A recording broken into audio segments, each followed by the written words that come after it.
அப்பட்டமான அயோக்கியத்தனத்துக்கு ஒரு முற்றுப்புள்ளி வச்ச மாதிரி அந்த திட்டத்தையே ரத்து செய்தது நிஜமாகவே எல்லோரும் பாராட்டப்பட வேண்டிய, வரவேற்கப்பட வேண்டிய ஒரு தீர்ப்புன்னு நான் சொல்றேன். இல்ல எல்லா கட்சிகளுக்கும் எதிரான தீர்ப்பு சொல்லாம இல்ல ஜனநாயகத்தை பாதுகாக்க எந்த கட்சிக்கும் எதிரான இல்ல, ஜனநாயகத்தை பாதுகாக்கிற தீர்ப்புன்னு அப்படி போயிடும். பாஜக தான் 1200. அதனாலதான் சொல்றேன், ஆட்சியில் இருப்பவர்களுக்கு இந்த திட்டம் வரப்பிரசாதம், பகல் கொள்ளை. Visit India's first underwater tunnel aquarium at VGP Marine Kingdom, Chennai. குறைந்த விலை, நிறைந்த தரம், தங்கள் தேவைகள் அனைத்தும் ஒரே இடத்தில். ஜெயச்சந்திரன். இந்த முறை எப்போ சார் கொண்டு வரப்பட்டது? இவங்க ஆட்சியில தான். யாரும் எடுத்து கேள்வி. இன்னொரு அப்பட்டமான ஒரு தவறு நடந்துகிட்டு இருக்கு. PM care fund. இந்த பிரதமர் அலுவலகம் அதை கண்காணிச்சுக்குவாங்க. சரி, எப்படி? அதுக்கு பேர் தான் ஜனநாயகமா? இதுதான் அரசு நிர்வாகமா? வெளிப்படை தன்மை, இதைத்தான் மோடி விரும்பினாரா? நிஜமாகவே ஜனநாயகத்தின் மீது பிஜேபியினருக்கு அக்கறை இருந்தால், பிரதமர் மோடிக்கு இருந்ததுன்னா, PM கேர் ஃபண்டை பப்ளிக் ஆடிட்டுக்கு அதை உட்படுத்தணும். யார் வேணாலும் தணிக்கை பண்ணுங்க. இந்தாங்க, நான் திறந்த புத்தகம்னு பல நேரங்களில் சொல்றாருல, என் வாழ்க்கை திறந்த புத்தகம். இந்த ஒரு பக்கத்தை மட்டும் ஏன் சார் பசை போட்டு அப்படியே மூடிக்கிட்டீங்க? பிரதமர் எவ்வளவோ நல்ல விஷயங்கள் சொல்றாரு, செய்யறாருல்ல. இந்த கருப்பு பணத்தை ஒழிக்கிறது, இந்த விஷயத்துல எதுக்கு இவ்வளவு கள்ள மௌனம்? இது கருப்பு பணத்தை ஒழிக்கிற வேலையா? யாரு பணம் கொடுத்தாலும் சொல்ல மாட்டானா, அப்ப எத்தனை திருட்டு பைய பணம் கொடுத்தாலும் கேட்பானா கேட்க மாட்டானா? கீழே இருக்கிற ராமசாமி. ஒவ்வொரு மாநிலமும் ஒவ்வொரு வகையில இந்த பிஜேபி அரசால் புறக்கணிக்கப்பட்டுட்டே வந்திருக்கு. காங்கிரஸ் ஆட்சி காலத்திலேயே புறக்கணிக்கப்பட்டுச்சு. இல்ல அப்ப வட மாநிலம் மட்டும் நினைக்கிறாங்களா அவங்க? இல்ல, அதனாலதான் இங்க பல்வேறு சித்து விளையாட்டுகளை செய்ய ஆரம்பிச்சிருக்கிறாங்க. பலமா இருக்கிற ஆட்களை வீழ்த்துறது.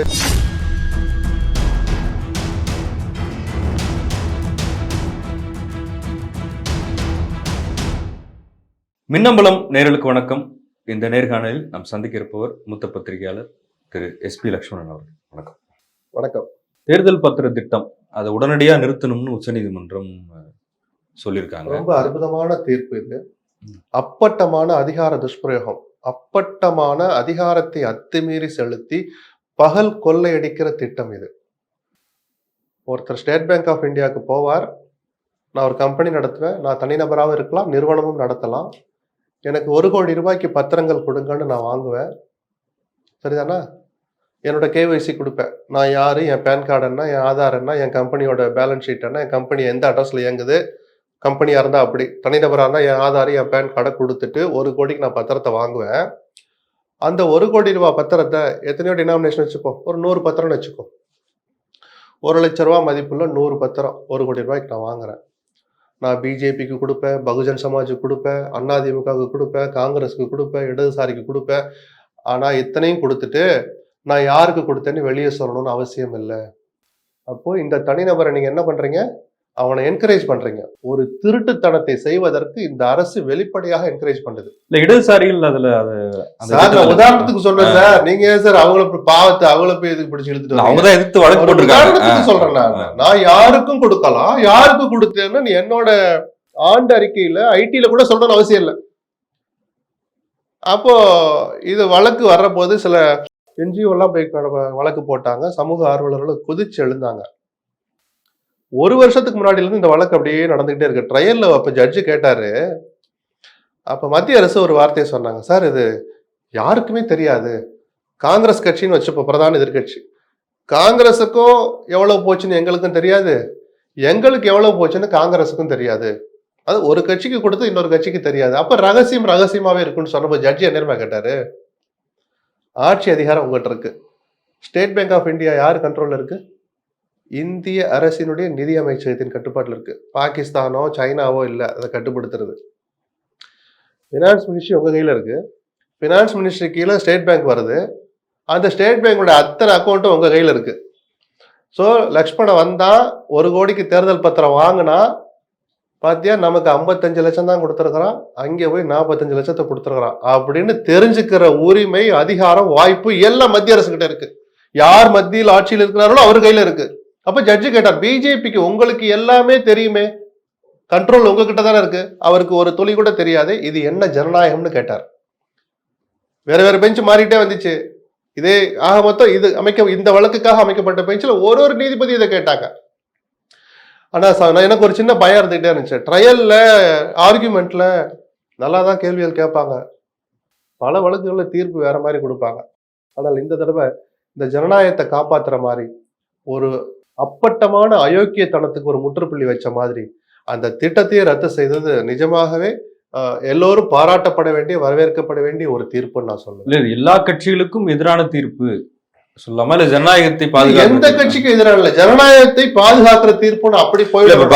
பாஜக கடந்த ஒரு வருடத்தில் மட்டும் 1294 கோடி. அதனாலதான் சொன்னேன், ஆட்சியில் இருப்பவர்களுக்கு இந்த திட்டம் வரப்பிரசாதம். பகல் கொள்ளை ஆட்சியில் இருக்கிறவங்க மட்டும்தான் அடிக்க முடியும். இப்ப அடுத்து என்ன பண்ணாங்க, நான் ஏன் உதாரணத்துக்கு சொன்னேன்ல, நான் ஏன் 1 கோடி இல்ல, ஒரு உதாரணத்துக்கு தான் நான் 1 கோடிக்கு பத்திரம் வாங்கினேன்னு சொன்னேன். இப்ப நான் 55 லட்சம் 45 லட்சத்தை போய் நீ காங்கிரஸ் கொடுத்தியா, இருவனை வச்சுக்கிறேன், நீ என் வீட்டுக்கு ரைடு வரும். என்னை எப்படி எல்லாம் கையை முறுக்கணுமோ தொழில் ரீதியா கையை முறுக்குவாங்க. இத்தனை வாய்ப்பு யார்ட்ட இருக்கு? ஆளும் கட்சிக்கு இருக்கு. பிஜேபி இன்னைக்கு இருக்கனால பிஜேபின்னு சொல்றோம். நாளைக்கு காங்கிரஸ் ஆட்சியில் இருந்தாலும் காங்கிரஸ்க்கு அந்த வாய்ப்பு இருக்கு. என்ன சார் ஜனநாயகம்? எங்க சார் அந்த போட்டி, சமமான போட்டி எங்க சார் நிலவுது? புரியுதுங்களா? அப்ப அதனால சொல்லி ஜனநாயகத்தை பாதுகாக்கிறதுக்கு தான் தீர்ப்பு வச்சே தவிர பிஜேபிக்கு எதிரான தீர்ப்போ காங்கிரஸ் இடதுசாரிகளுக்கு எதிரான தீர்ப்போ அல்ல. அரசியல் கட்சியெல்லாம் தூக்கி தூர போடுங்க.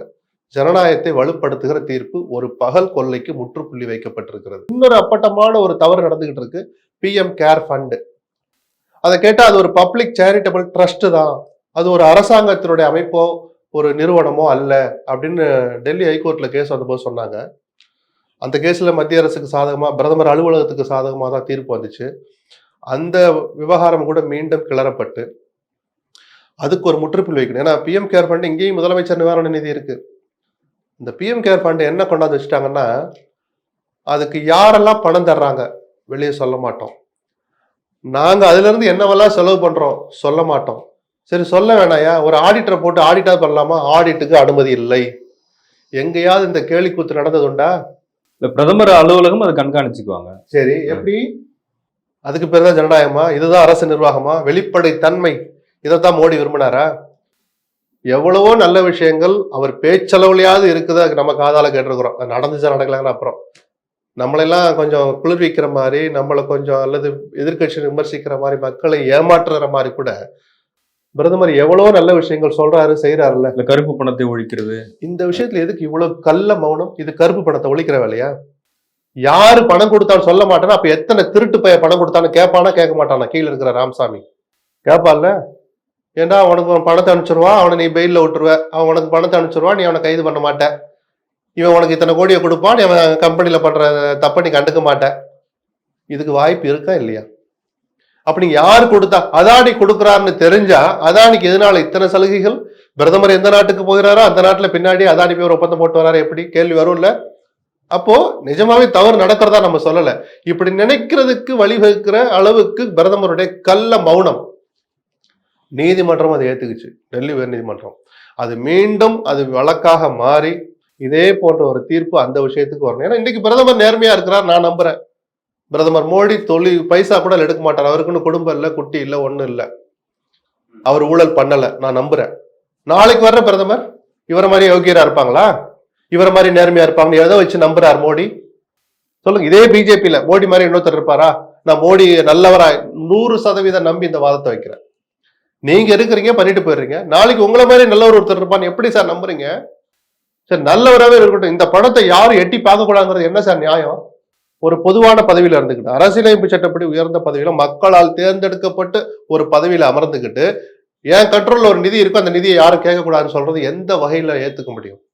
இல்ல அப்ப பாஜகவினர் பலரும் சொல்லுவாங்க, நீதிமன்ற தீர்ப்பின் அடிப்படையில் தானே அங்க செய்யறோம். அதனால சொன்னேன், இது மீண்டும் வழக்காக மாறணும், உச்ச நீதிமன்றத்துக்கு அது போகணும்னு நான் சொல்றேன். அதுலேயே தோற்கப்பட்டால் கூட, தோற்கடிக்கப்பட்டால் கூட அந்த வழக்கு அரசியலமைப்பு சாசன பெஞ்சை அது ஏற்படுத்தி இதுக்கு ஒரு நிரந்தர தீர்வு வரணும்.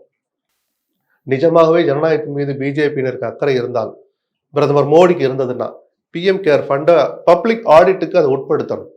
யார் வேணாலும் தணிக்கை பண்ணுங்க, இந்தாங்க நான் திறந்த புத்தகம்னு பல நேரங்கள்ல சொல்றாருல, என் வாழ்க்கை திறந்த புத்தகம். இந்த ஒரு பக்கத்தை மட்டும் ஏன் சார் பசை போட்டு அப்படியே மூடிக்கிட்டியே?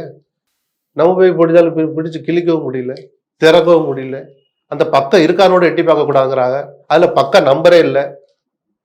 ஒரு சின்ன உதாரணத்தை எத்தனை கேள்வி வருது பாருங்க. இவ்வளவு பெரிய அநியாயம் எப்படி சார் நம்ம அனுமதிக்க முடியும்? நீதிமன்றங்கள், ஒரு நீதிமன்றம் தவறு பண்ணுச்சு, இன்னொரு நீதிமன்றம் அதை சரிப்படுத்தணும்னு நான் எதிர்பார்க்கிறேன். மீண்டும் பிரதமர் மோடி தான் ஆட்சிக்கு வருவாருங்கிற கருத்து கணிப்புகள் எப்படி சார் பாக்குறீங்க? இல்ல, யதார்த்தத்தை படி நான் கருத்து கணிப்புகள் எல்லாம் பெருசா எடுத்துக்க மாட்டேன். ஏன்னா எத்தனையோ பல வாரங்களுக்கு முன்பா நடக்குது. யார் எந்த அணியில இருக்கிறா, களத்துல இருப்பானா இருக்க மாட்டானு தெரியாது. நீ யாருக்கு ஓட்டு போடுங்கன்னா அவன் என்ன சொல்லுவான்? நான் பல நேரங்களில் அந்த உதாரணம் சொல்லி காமிச்சேன். டெல்லியில் 7 இடங்களும் பிஜேபி ஜெயிக்கும்னு போட்டிருக்காங்க ஒரு கருத்து கணிப்புல. ஜனநாயகத்தில் வாய்ப்புள்ள ஒரு சாய்ஸ் தான் அது. ஆம் ஆத்மி காங்கிரஸும் என்ன மாதிரி போட்டியிட போறாங்கன்னு தெரியாமலேயே 7லையும் பிஜேபி ஜெயிக்கும்னா 2 பேரும் தனித்தனியாக என்ன பிஜேபி ஜெயிக்கும் லாஜிக் இருக்கு. அரித்மேட்டிக் படி பார்த்தா ஏப்பா மொத்தம் 100 ஓட்டுப்பா, ஆம் ஆத்மி 30 வாங்குவான், காங்கிரஸ் 30 வாங்குவான், 40 வாங்கிட்டு பிஜேபி ஜெயிச்சுட்டு போயிடுவான். இது அரித்மேட்டிக். தேர்தல் அரசியல்ல ரொம்ப ரொம்ப யதார்த்தம். ஆம் ஆத்மி காங்கிரஸும் ஒன்னா இருக்காங்களா தனித்தனியா நிக்கிறாங்கன்றது உறுதியாகாமலேயே ஒரு கருத்து கணிப்பை எடுத்து 7லையுமே பிஜேபி தான் ஜெயிக்குன்னு சொல்லி அந்த 7ஐயும் சேர்த்து 300 கிட்ட பிஜேபி ஜெயிச்சு ஆட்சி அமைக்குன்னு சொன்னதை எப்படி எடுத்துக்க முடியும்? அது அரசியல் ரீதியா ஒரு பார்வை பார்க்கலாம்.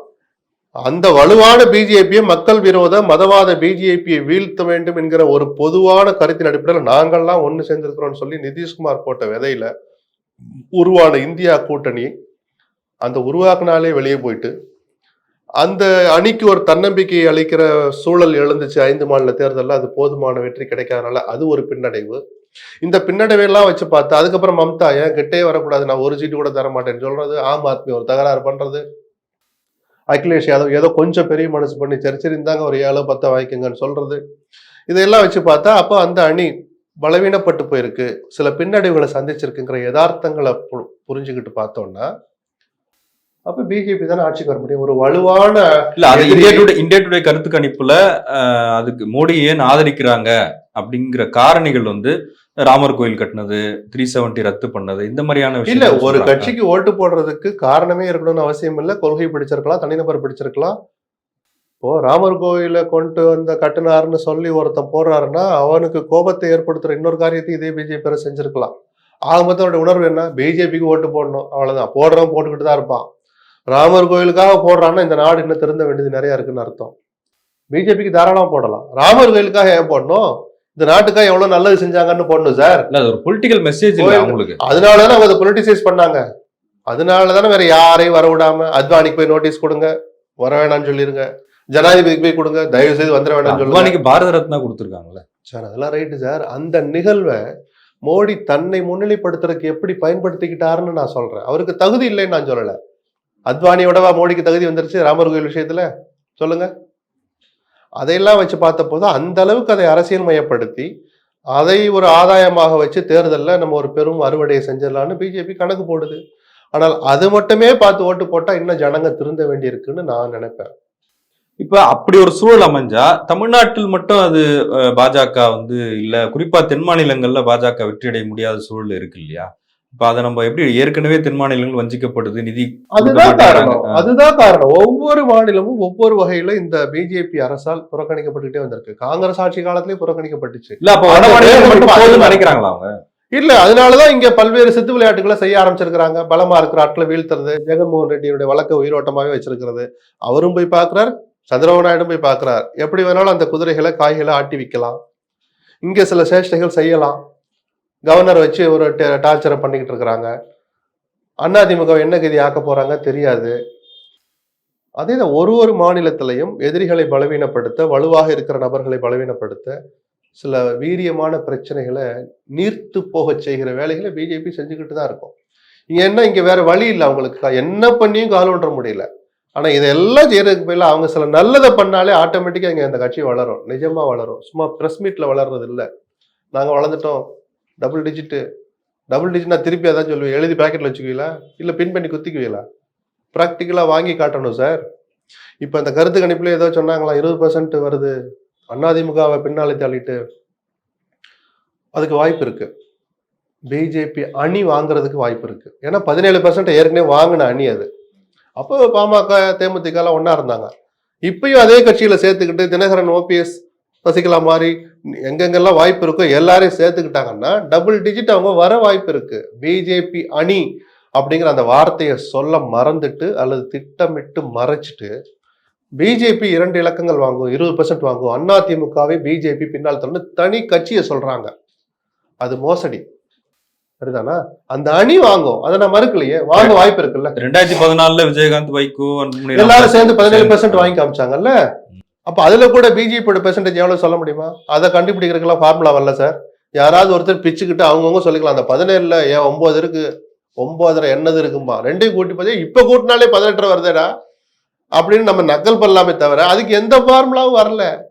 அந்தந்த கட்சியில் தங்கள் ஆசைக்கு சொல்லிக்கலாம். நிஜமாகவே நீங்க உங்க பலம் இதான்னா சீமான் மாதிரி தனியா நின்று காட்டுங்க. எல்லா தொகுதியிலும் தனியா நின்னா உங்க பலம் என்னன்னு தெரியும். அவர் நின்று அவமானப்பட்டு, சொல்லடிப்பட்டு, கல்லடிப்பட்டு, கேலிக்கு உள்ளாகி, என்னை போன்றவருடைய நிஜமான விமர்சனத்துக்கு உள்ளாகி, துணிஞ்சு ஒரு இடத்துல தனியா நின்று 5, 6, 8 இப்ப 10 வரைக்கும் வந்துட்டாரா? 7 சார். ஒரு பேச்சுக்கு சொல்லுமே அதுலயே அவரை சந்தோஷம். அவரு சில தேர்தல்ல சில இடங்கள்ல 10 வச்சுப்போம், இந்த இடம் 15 நோக்கி போவார். இப்படி 15, 20 வாங்கிட்டே இருக்க போறீங்களா? எதுக்கு இதை வேஸ்ட் பண்றீங்கன்னு என்னை மாதிரி ஆட்கள் கேட்கிறோம். அப்படி சீமான் கிளைம் பண்ண முடியும். என் பெர்சன்டேஜ் இதுதான் 7, 8, 9ன்னு ரெக்கார்டை தூக்கி நம்ம முன்னாடி போட முடியும். பிஜேபியால போட முடியுமா? அப்படி போடாத வரைக்கும் அவர்கள் அந்த கட்டமைக்க நினைக்கிற பிம்பத்தை நம்ம சுக்கு நூறா உடைக்கணுங்கிற. பிஜேபி மட்டுமல்ல, எவர் ஒருவர் இந்த மோசடியை செஞ்சாலும் அவங்களை அம்பலப்படுத்தணும். சும்மா இந்த போற போக்குல எல்லாம் யாருடைய ஓட்டையும் எடுத்து உங்க பாக்கெட்ல போட்டுக்க முடியாது. அப்படி போடணும்னு நினைச்சா நீங்க தனியா நின்று காட்டுங்க. நாம தாராளமா அதை எடுத்து வச்சுக்கிட்டு பேசலாம், விமர்சிக்கலாம், பாராட்டலாம். நன்றி சார், உங்களுடைய நேரத்துக்கு மிக்க நன்றி. நன்றி. Visit India's first underwater tunnel aquarium at VGP Marine Kingdom, Chennai. குறைந்த விலை, நிறைந்த தரம், தங்கள் தேவைகள் அனைத்தும் ஒரே இடத்தில். ஜெயச்சந்திரன். மின்னம்பலம்.com, தமிழின் முதல் மொபைல் பத்திரிகை.